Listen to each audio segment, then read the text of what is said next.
Welcome to all of you. Thank you so much for being here with us in Paris. Thank you so much. Just a first question. These guys are going to ask their questions too, but just a first question to kind of get things going. What was the most exciting, the most challenging, the scariest thing about making a sequel to such a well-loved, such an iconic movie as Mary Poppins? Gosh. Everything. All of it. Every step along the way. Yeah. I mean, it was daunting for sure. But at the same time, I certainly felt that if anyone was going to work on this, I wanted to be the person to do that because I loved the first film so much. I think we all did. It's beloved to us. Somebody's listening to a game. I think that's a translation. I think that's a translation. That's a translation. I think. It sounded like the Yankees were playing. It's a translation. Okay, very good. I understand. Yeah. But anyway, I hear it. I think that. What's the score? Anyway, the movie means a lot to so many people, and especially the people that were involved in this film. And I knew that what my goal was the entire time as I was working on this film, I could just speak for myself, was to pay great homage to that first beautiful film, but usher in that spirit of that film into this new story and this film, this original musical. And it was a balancing act the whole time for us. But I think, it was coming directly from here, directly from the heart, for all of us. We knew the bar was incredibly high. We know the bar is incredibly high.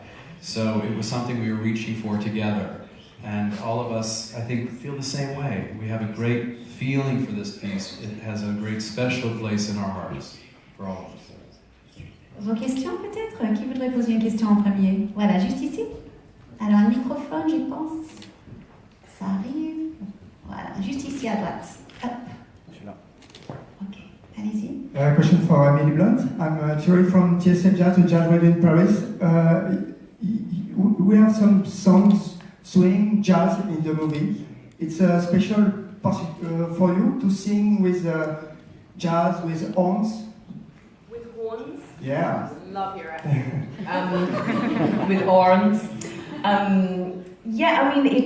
It's so exciting singing the songs in this film. I mean, I think that, I think the composers Mark Shaman and Scott Whitman wanted to pay homage to the original. I think they are enormously protective of the original, hugely inspired by it, but yet this is a new time period. This is the next chapter, and so how do you honor the original, and yet they've musically carved out incredible space for themselves, and I think the songs are terribly exciting for us to perform.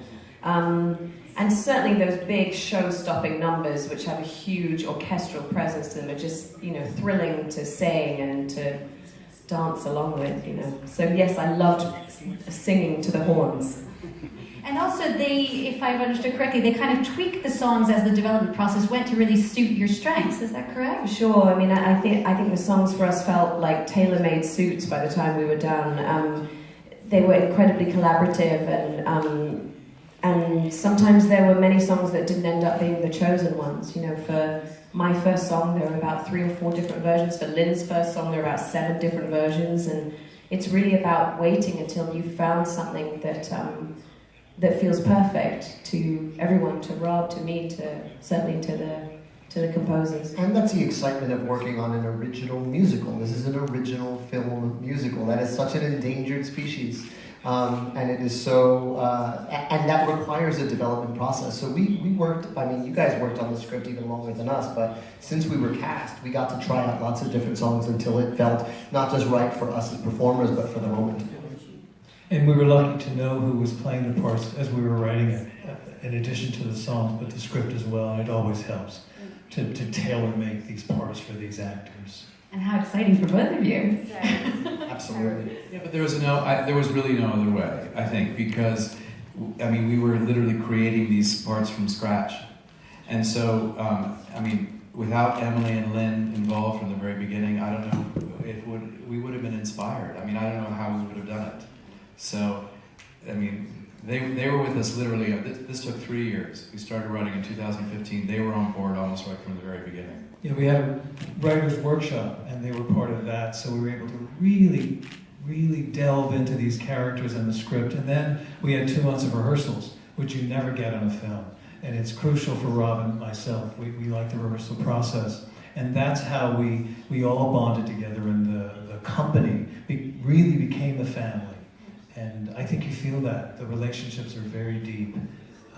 We're able to... Thank you. Une autre question? Voilà, là-bas au fond, madame. Hi, Céline Fontana, TV Magazine. A question for Emilie. How did you prepare yourself to become Mary Poppins? And what will you keep from her? I did steal one of the umbrellas. I mean, I'm not going to say I stole it, but I'll probably get Alex, our props master, into trouble here. I was given a parrot umbrella, which I love and treasure. But how did I prepare for it? I found not only did we have an exquisite script to work from, written by David McGee, who really crafted something magical, complex, very exciting to play as an actor. I completely delighted in playing her. I think she's such a contradiction, and there's such a kind of rich tapestry, because you've got somebody who is practical and yet fantastical, and somebody who's grounded and yet airborne. You know, she's this superhuman with great humanity, and she's really funny and vain and rude, and so it's just sort of really exciting to play her.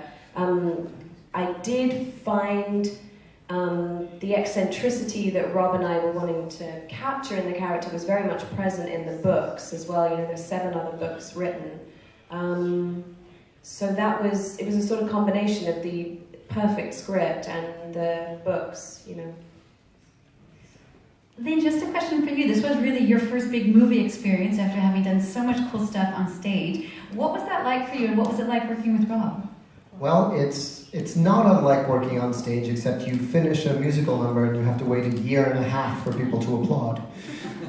That was the biggest difference for me, but it was honestly because Rob and John come from the theater. I can't think of a better preparation. Having those 2 months of rehearsal, having us really form a company within that rehearsal, and the other thrilling thing about this is we were building a new musical, which I do know a little something about, and so it was a joy to be a part of that process as an actor. Alors ici, madame. Oui, une question pour Rob Marshall, s'il vous plaît.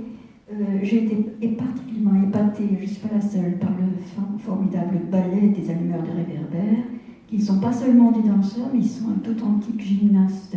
Est-ce que c'était justement le critère pour y participer, et comment les avez-vous entraînés? Okay, she's saying she loved the lamp lighting number, particularly not just because of the dancers, but because of how athletic and gymnastically they were, acting and dancing.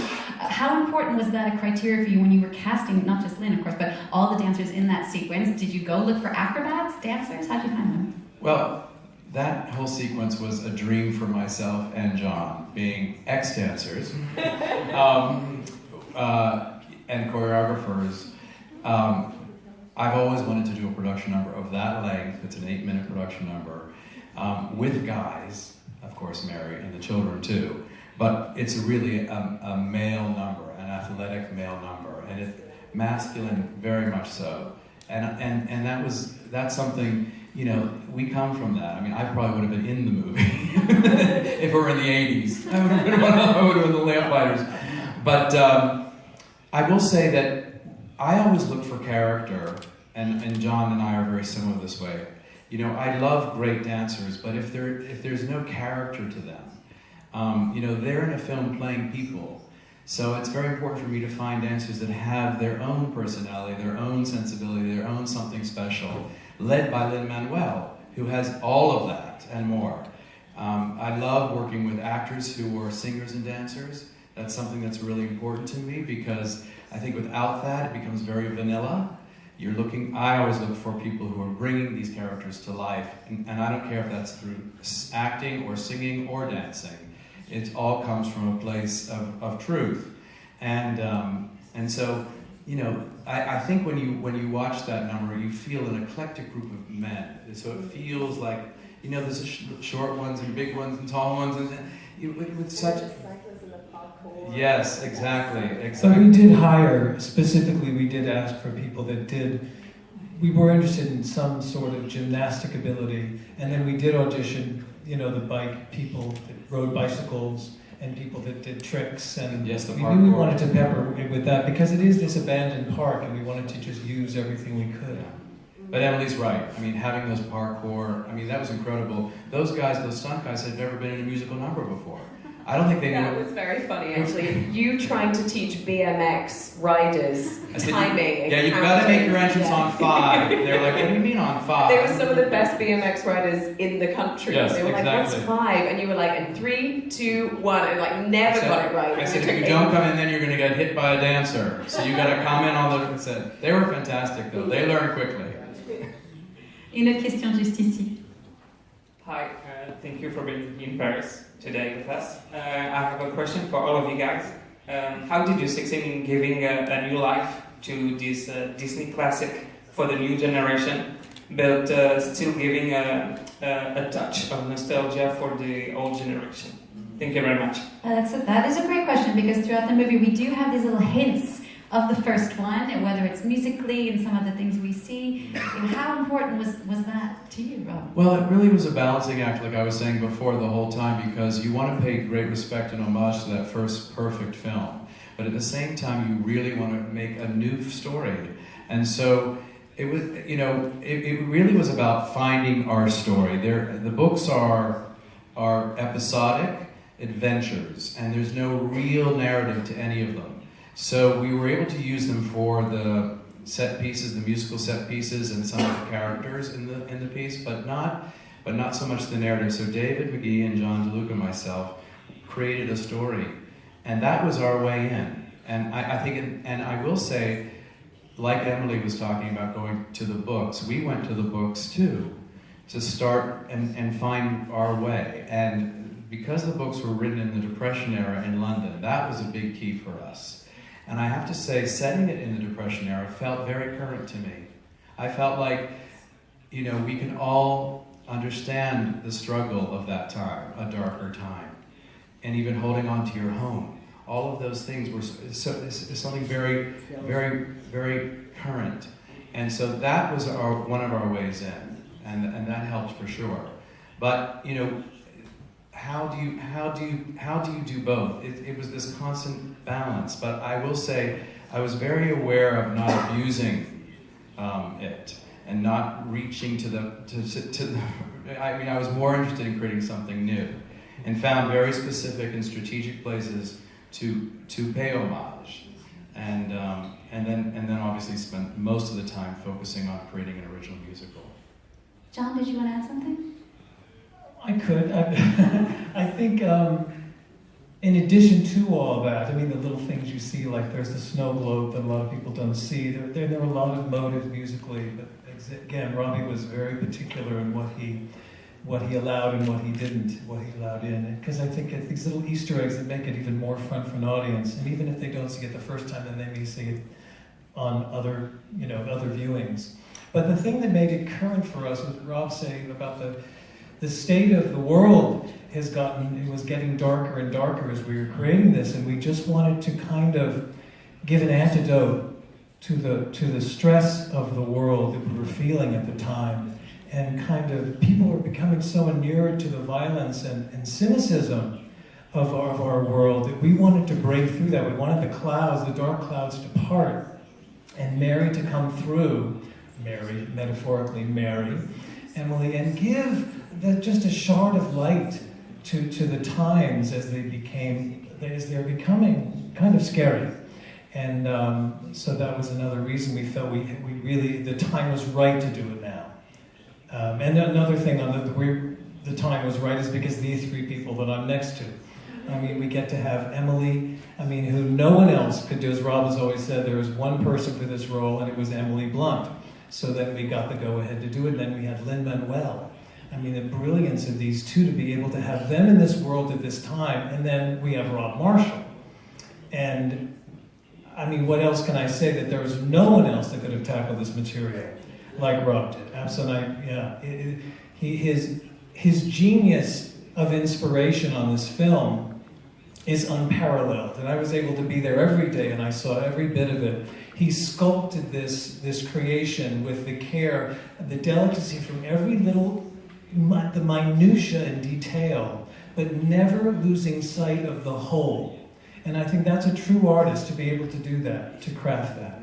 Yeah, and then you said you think Rob's born in the wrong decade. Yeah, Rob, if he were born earlier in the 20th century, we'd be talking about him with Vincent Minnelli and Stanley Donen and the makers of those great MGM musicals. And so to be able to be on board with an original musical from him, it was a dream come true. On a une question juste ici. Bonjour, vous évoquiez tout à l'heure la dimension politique qu'il pouvait y avoir un peu souterrainement dans le film. Elle était déjà présente dans le premier avec les suffragettes. Là, il y a une évocation des banques qui ressemble un peu à la langue des autres, qui sont à la fois la meilleure et la pire des choses. Est-ce que c'est ce que vous avez voulu laisser entendre dans ce film? So he's saying there is this sort of political subtext to the film. In the first one, you know, there were the suffragettes and everything. In this one, we really kind of see the dark side of the banks and bankers. Was that something you were sort of going toward? Well, it's inherent in the Depression era in London, I think, and you know, the fact that they were losing their home was part of the time then. And but I think, you know, it's actually in a way a more personal message about loss and how you deal with loss. I mean, they were dealing with, of course, the loss that adulthood brings. Michael and Jane, as they have to deal with the real struggles of life and so forth, you forget the wonder and the imagination that children have, and that sort of disappears and goes away. But specifically for this family, they were dealing with the loss of a loved one. And how do you repair? I mean, I think it's compounded by the fact that it's the Depression era. I mean, it's all falling apart. How in that dark time, how do you find the light? And the way they found that light is because Mary Poppins comes back, returns, and helps them in the most beautiful way, because it's not sort of laid out. She does it in this beautiful roundabout way, where they discover it themselves. And that's the extraordinary thing about the character and the way Emily played it, is that she lets them find it on their own in such a beautiful way, and then she's gone. And so I mean, that really is obviously the message of the film. You know, how do we all get through? I mean, how do you get up in the morning? How do you deal with loss? How do you deal with grief? How do you deal with struggle? How do you deal with all of that? Well, if you can find light, if you can find an injection of hope in some way, I mean, that's how you move forward. And it's all through the P.L. Travers books, too. This wonderful idea that if we look at life through a child's eyes with that sort of sensibility, it can lift you and help you move forward. Emily, it's funny, everyone was saying before they could only see you in this role, and it does come up all the time in the press, but I'm curious to know, what did you think? Did you only see you in this role? I mean, what was the conversation like when Rob said to you, you're going to be, or do you want to be Mary Poppins? I mean, I have to say, just, you know, however much I had a sort of momentary sense of trepidation, because she's so iconic, and also because Julie Andrews is so very iconic. So, you know, you feel that weight of responsibility, and yet I just knew I was going to do it, and it was an instantaneous yes for me. And that's in a huge part to Rob, who I'd worked with before, who I knew would approach this with such elegance and depth and heart, and I knew this wasn't going to be the sort of 2018 version of Mary Poppins where, as he said, I'd be singing Let It Go or something. I was like, that would have been my nightmare. You know, I think that nobody wants to see that version of Mary Poppins because she's emblazoned, and the movie is emblazoned into people's sense of nostalgia. It's kind of, you think of your childhood when you think of Mary Poppins, and so you've got to honour that, and yet with a character like this, I found her so thrilling to play that the thrill very quickly overwhelmed any fear, you know. D'autres questions? Voilà, juste ici. Bonjour, question pour Emilie et Lin Manuel Miranda. Il y a 50 ans, Julie Andrews et Dick Van Dyke sont devenus des icônes de chez Disney, mais aussi pour toute une génération. Est-ce que vous pensez, est-ce que vous appréhendez aussi le fait de devenir des nouvelles icônes pour la nouvelle génération, voire même des icônes du cinéma? Okay. So the question is Julie Andrews and Dick Van Dyke obviously became icons thanks to this movie, to a whole generation. How do you guys feel about potentially becoming this new generation of icons for a new generation of filmgoers? I'm so freaked out that I have a Barbie doll. That's when it became real to me, when they showed me the Barbie doll of Jack the Lamplighter. Ken doll. Yeah, Ken doll, but in the Barbie line. And it was, so it's very surreal, but I think what prepared me for it was actually bringing my son to set every day. I brought him every time there was a musical number. And, you know, when we filmed Triple Little Light Fantastic, I sat him where the Banks children sit in that number, and I watched his eyes grow the size of dinner plates. And that was a sneak preview of how I think kids are going to react to this movie. It happened with my own son first, and he thought Daddy was very cool. So that's a pretty great legacy, if that's our legacy. How about for you, Emilie? Well, I think the word iconic is so overwhelming. Actually, it's just like honestly, I've seen firsthand, especially with children, where it's moved me so much to see the spellbinding effect of this film. And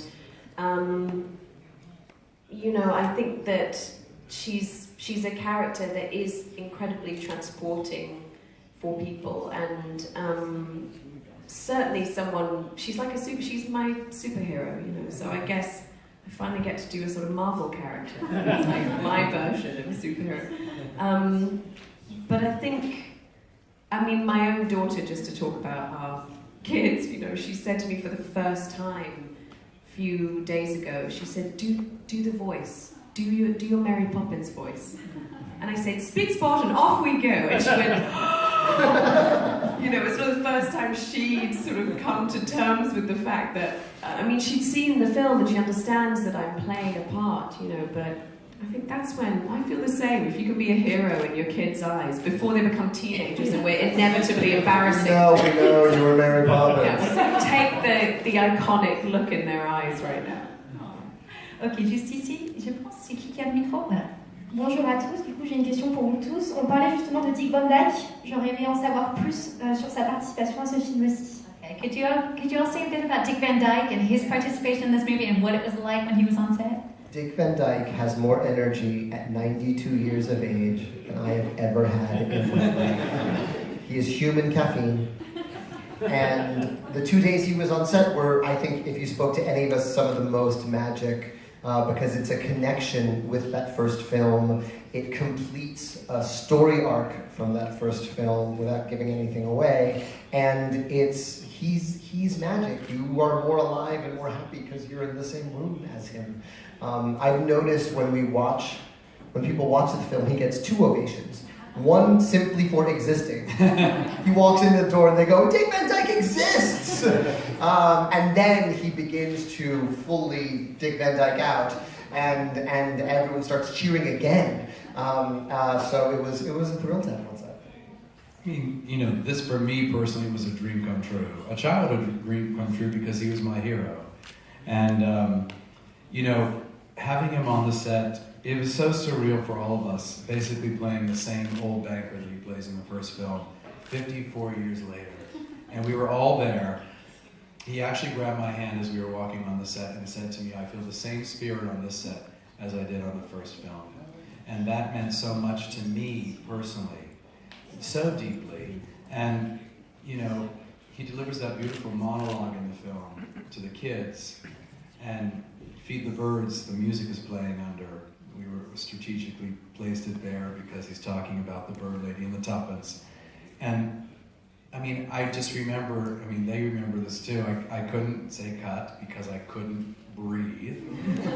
And it just came full circle. I will say he embodies the message of this film in his daily life. He brings it to his life. He finds the child inside of him and approaches life with that kind of wonder. And so it was honestly, and it's overused the word, but it was magical. Une autre question? Voilà, qui a le microphone? Ok. Oui, vous pouvez me mettre debout? Oui, bien sûr. Merci. Tout Tout à l'heure, vous faisiez avec le retour de Mary Poppins, vous dites que vous faites référence au film de 1964. Le succès du film de 1964 est aussi la bande originale du film avec des chansons comme Supercalifragilisticexpialidocious. Pourquoi ne pas avoir réutilisé ces standards comme on l'a vu pour d'autres reprises avec Mission Impossible? Est-ce que c'est juste pour des histoires d'argent, pour être un peu impliqué? Love the new Mission Impossible. Did you get that? So she's saying, so obviously this film is the sequel to the 1964 film with such iconic, again, word songs like Supercalifragilistic or Chim Chim Marie. Did you ever think at all about just reusing those songs, the same songs? Or her question was, might it be, was it because of money you didn't want to use it? Oh, no, not at all. We could have used everything. We had access to the whole, all their songs, but we were writing a new musical, and we weren't pretending that Mary Poppins isn't part of our story, those original songs. That's why you hear a little bit of Feed the Birds, like Rob just said, where you hear a motive of when Mary's around, you hear a little bit of Spoonful of Sugar, just little bits to know that we are following in that film, but we needed to pave a new way with a new script and new songs. Honestly, actually, if you listen to the score, and I highly recommend you do, Mark Shaman has laid so many Easter eggs of the original score in at pivotal moments, and I catch new ones every time. The moment Mary Poppins appears, he puts in 3 notes of the song that the kids write in the first film about what they want in a nanny. Da na na na na na na. It's 3 notes, and then we're on to the next thing. So it's always in service of the storytelling, not here we're going to play this melody you love because we know it will make you feel things. It's always sort of story and period appropriate. And it's also good to remember that, the first film, those songs were served so beautifully that we didn't want to rehash that and do something. We wanted to, as John was saying, find our own path and not abuse reaching into that well too many times. Found specific places to use it, and as Lin just said so beautifully, for story purposes, for story reasons. Une autre question? Voilà. Hi. I would like to know what was the funniest film to turn or to play for each one of you, and if you got an anecdote. Okay, the funniest scene to shoot. Was there any funny anecdotes, moments of unstoppable laughter, people falling over? I mean, I think with Meryl Streep, we laughed all day long. An absurd number, and watching her go full sort of vaudeville in that number. She had such a delicious character to play. She had this accent from who knows where in the world, and I think she was showing off for the kids a little. Like every time we were filming, she just had this very mischievous air about her, and so that was one of my favorite sequences. Well, my favorites were the little boy that plays Georgie in the film had never acted before, so he doesn't have a self-conscious bone in his body.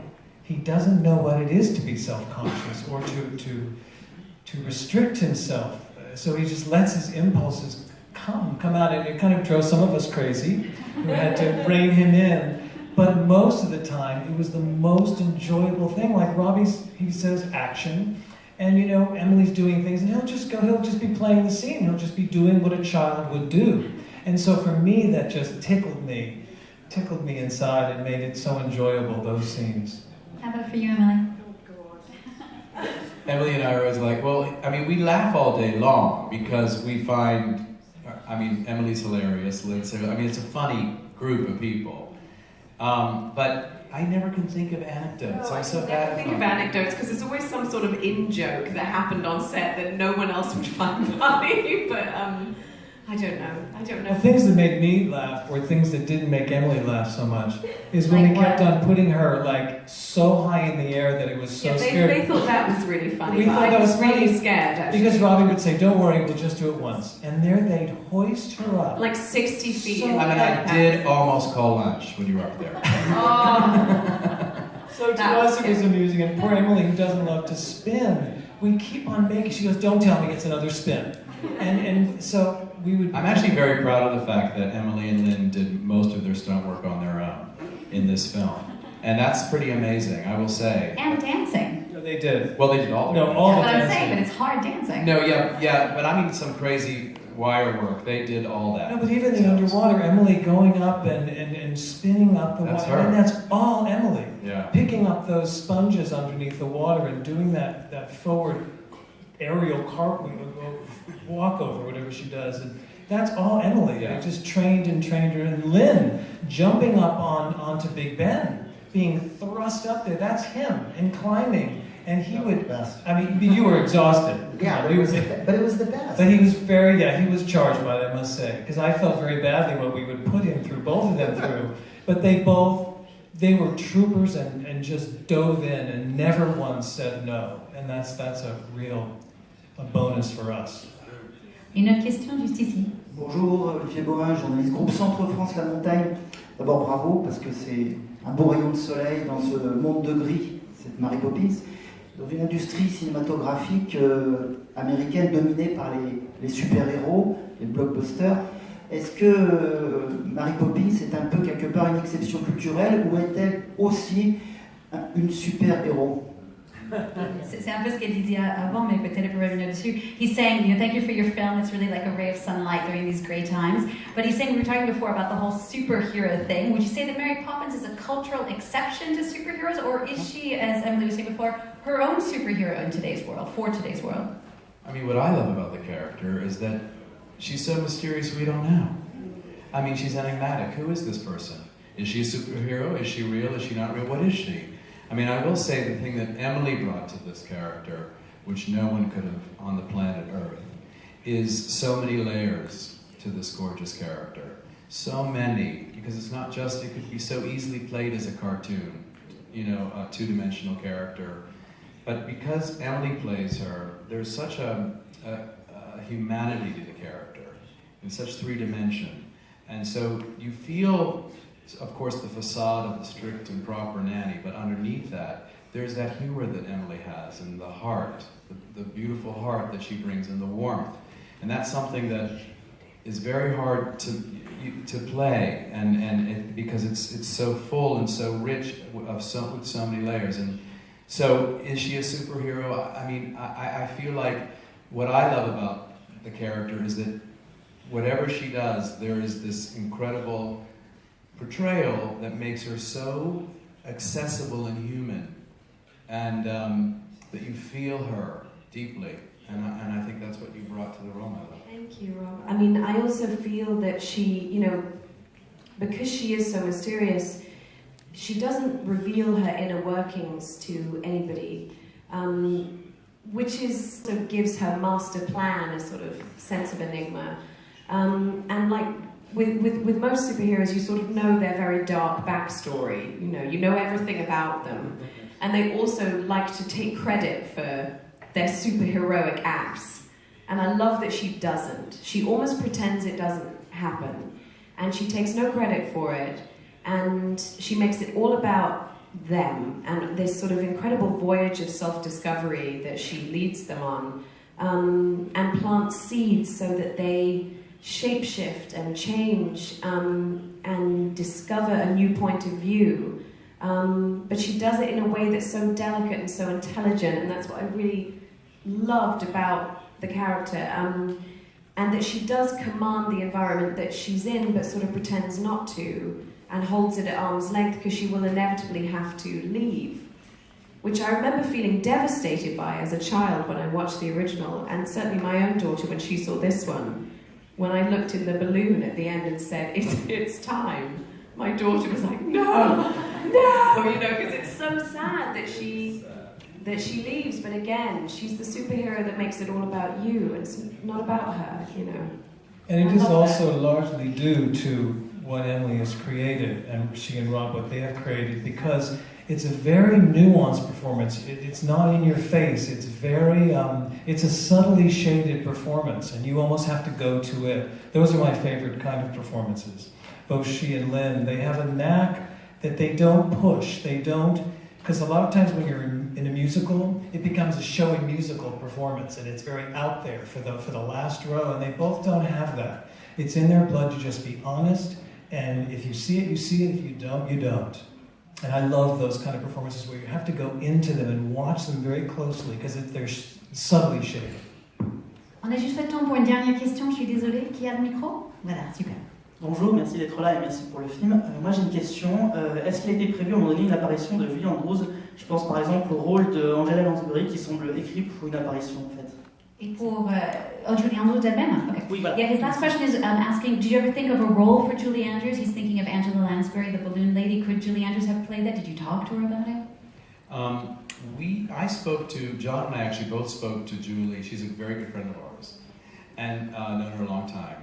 And I worked with her in the 90s. I choreographed a production of Victor Victoria on Broadway, so I've known her for a long time. When we told her we were doing this, she was very excited by the idea that we were doing this film, because she said it's about time. That's what she said to us.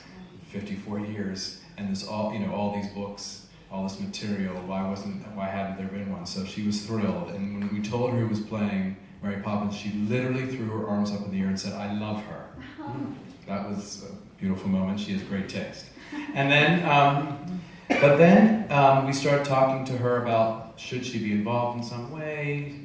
Should we write a cameo or something for you? And she said, no. This is Emilie's show. She should run with it. It's her film. And so, and that was long before we started writing. So we didn't write for her. And then, so the character of the Magical Balloon Lady is a character from the books. And we thought of Angela immediately, because in a very quick amount of time on screen, you have to have something magical about you, and she just does. I mean, for her legacy of the Disney legacy with Bed Knobs and Broomsticks, and of course, Beauty and the Beast, but it's just who she is. I mean, she was 91 when we shot the film too, and so she just carries with her such something special, that originality. And that beautiful moment between Angela and Emilie, she comes up and says, they're looking at all the people up in the balloons, and she says, of course the grown-ups will all forget by tomorrow. And then Mary says, they always do, which is really sort of the lesson of the film. I think she brings something so special to this film. But I feel that way about the whole cast, I have to say. Every single person in this cast, including the children. I think the children are so beautiful in this film, and when I've worked on this film now for 3 years. When I see the film, I just feel like everyone has claimed their roles in this beautiful way, and it's theirs. It's astonishing work for the cast, I think. Well, thank you so much. Merci beaucoup à vous tous. That's all.